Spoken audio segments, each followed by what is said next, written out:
Hey, Nelson, alcoholic addict. It's not my real name. I use a pen name here for my newsletter. A few weeks ago, I went to a P.F. Chang's for lunch in Cincinnati, Ohio, and I needed a quick bite to eat on a business trip. And before you goof on me for picking P.F. Chang's, what can I say? I like P.F. Chang's. It's really good. I'm sorry. So I sat down, was there for like a half an hour, ate my lunch. It was delightful. It was delicious. And I was a couple minutes away from heading out. I just needed my check. And a husband and wife, maybe about 35, 40 years old, they sat down about 10 feet away from me. The restaurant was pretty empty. I did not know it at the time, but I was about to have the most awkward, weird conversation I've had as a sober person. So I noticed the guy immediately because he was just a very large, boisterous guy, very outspoken. He was talking to everybody. And he didn't strike me as a jerk. That's an important thing, I would say. He's not a jerk. He was just like outgoing, talking to everybody. He had a big, loud, booming voice. And again, I just didn't think at first he was an asshole or anything. So he sat down with his wife and immediately ordered 2 beers and a shot. And I try not to be judgmental about that stuff, but I did catch myself going, well, it's 11:30 a.m. on a Tuesday morning. That's a lot like how I used to drink, and I am an alcoholic. So anyway, he smokes down the drinks, and he starts asking other people in the restaurant what he should order. Like, what's good at P.F. Chang's? And it made me chuckle a bit because, like I said, I really enjoy P.F. Chang's, but it is also not a super exotic, mysterious place.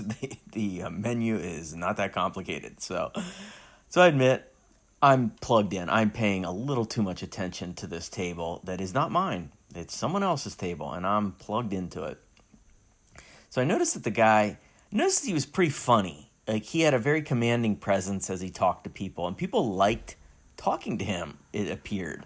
And so my first thought was, like, boy, this guy, I bet you he'd be pretty good on a comedy stage. I bet you he would do well if he tried stand-up.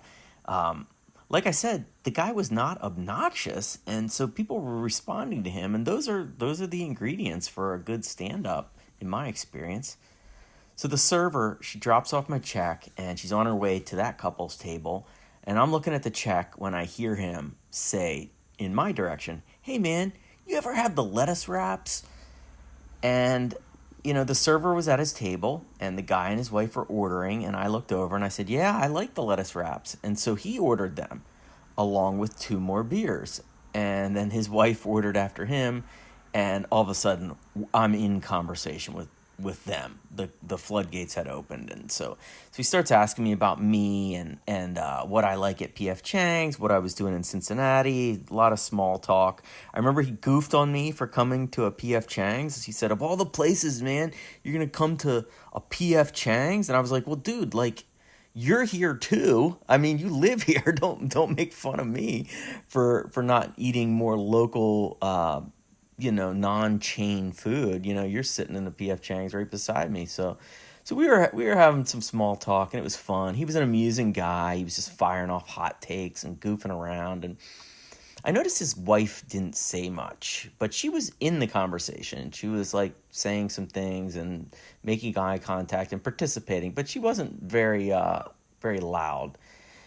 And then, oh my God, I didn't know what hit me. He asked me if I had kids. I said yes. I asked them if they had kids, and she nodded, and he nodded too, and he said, "Yeah, we have 3 kids." And he jokingly said something about how we really only like 2 of the 3 kids right now because the youngest is being a brat. And he gave a big old belly laugh, and he said he was just joking, and that he actually might be the biggest brat in the house, which I thought was probably true. And I laughed, and I made eye contact with his wife, and I said directly to her, "Yeah, how do you put up with this guy?"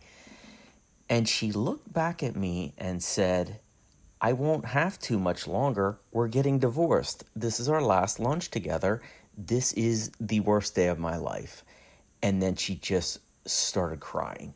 And I was like, what the bleep just happened here?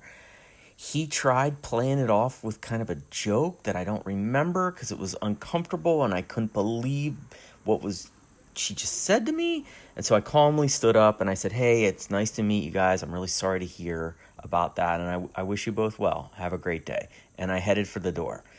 It was so uncomfortable. But I also noticed that I didn't panic like I used to. In recovery, the 12 steps, they've helped me walk toward necessary uncomfortable situations, even when I know they're going to be ugly. And I accept those things happen. It's part of life. Everything will be all right. I'll be able to move on. I have tools at my disposal. So I have faith about uncomfortable things now in a way that I didn't back when I first came into the rooms. And I think like 10 years ago, that conversation happens. Or if I was still drinking, I would probably have gotten drunk with the guy and his wife.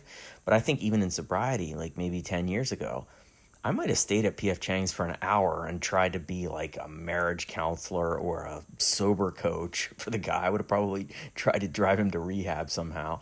But I'm not a marriage counselor, and no one asked me to do an intervention on this guy. I probably shouldn't have been in the conversation to begin with, and I really think the time to go was when I actually left. And so I felt for both of them for different reasons.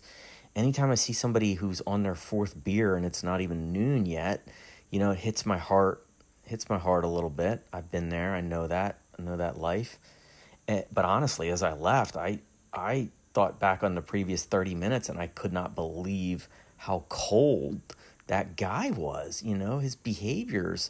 Now that I had the context of their lunch, this final lunch between a husband and wife, I was like thinking, geez, maybe she's better off not being married to somebody who's having that much fun as you're sitting there with a broken heart. So this may just seem like a wild life story that's unrelated to recovery, and that's fine. But in my head, it is related. I've said this before, but one of the biggest reasons I think I fell in love with drugs and alcohol was because I used to feel uncomfortable a lot. And then I drank for the first time, and I felt comfortable. I felt warm all over. I felt numb.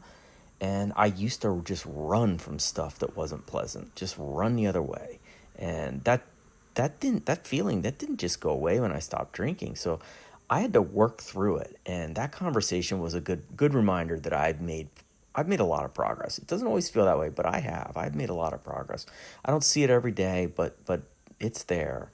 And so, listen, the truth, I wish it wasn't true, but it is. A good sober life, it also has uncomfortable moments. I have come a long way toward being able to process unpleasant things. And sometimes it's a bad day at work, or an inappropriate comment from somebody at a store, or even just saying no to my kids sometimes when they want something. There are uncomfortable moments, and I know how to work through them now, and and even if that means a very weird afternoon at a P.F. Chang's in their dining room. So thanks for letting me share.